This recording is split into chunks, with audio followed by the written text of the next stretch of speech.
Is it your first time looking for a nanny as a parent? My name is Jolie. I am a nanny and family matchmaker with Creating Connections. It is Real Wednesday, so let's get real.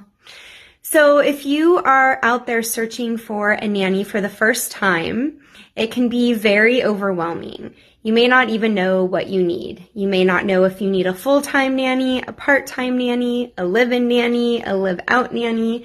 You might not be clear about the current nanny standards, including hourly pay, paid time off, insurance stipends, things like that.